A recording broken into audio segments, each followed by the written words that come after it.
Hey there guys, so I am back in Lafayette Park across from the White House, only this time the camera is pointed away from the White House, at this statue behind me. The dude on the horse is Andrew Jackson. He was the 7th President of the United States, and he's very famous both for initiating the process of democratic reform that eventually allowed all citizens of the United States to vote, but also for the forced relocation of a lot of the Native American tribes from the southeast of the United States to an area west of the Mississippi that would eventually be called Oklahoma in the Trail of Tears. So, shall we say he's a figure of rather mixed historical repute.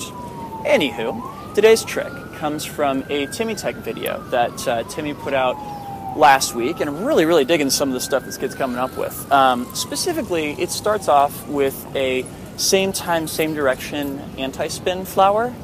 And there's a really critical moment when you're on the right side of the body wherein the right hand really abruptly decides that it's going to switch into a horizontal kind of movement, while the left hand continues its original movement and goes around to stall straight up. The right hand first does a horizontal circle above the right shoulder, then does a circle above the left shoulder, and then stalls right back in the direction it just came from. The net result of this is that the two poise stall in a configuration that leads you to being able to do quarter time patterns. The quarter time is cool, but what's actually more interesting to me about this trick is the decision that Timmy made to take the poi that stalls out on the horizontal plane and have it very deliberately interact with the body in such a way that requires the body to kind of move around it, you know? A lot of the time when we play around with 3D, in configurations such as this, which, you know, Dave Static and Mikey Nope are both renowned for doing this kind of 3D work, there's a very deliberate choice that's being made there to have the poi avoiding interacting with the body at all. We're very deliberately trying to make the poi avoid the body in this configuration. And part of what makes Timmy's choice in that so intriguing to me is the video I did last week on Mel's horizontal SNES trick, which, as I noted back then, looks really cool because it forces the body to interact in a way it normally doesn't.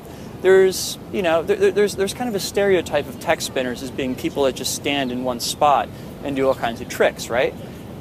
Whenever you switch something in a horizontal plane and force it to interact with the body, it forces the body to engage in a way that tech spinners normally don't, and I think that's kind of cool.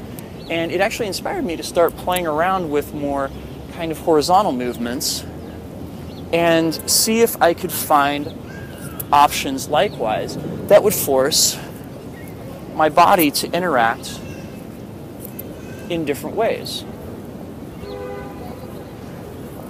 This so far is my favorite thing that I've found, which is just split opposites. The inside hand becomes a horizontal anti-spin, and the other hand continues on its merry way, right? Cool. So, I'm putting this out there as a challenge.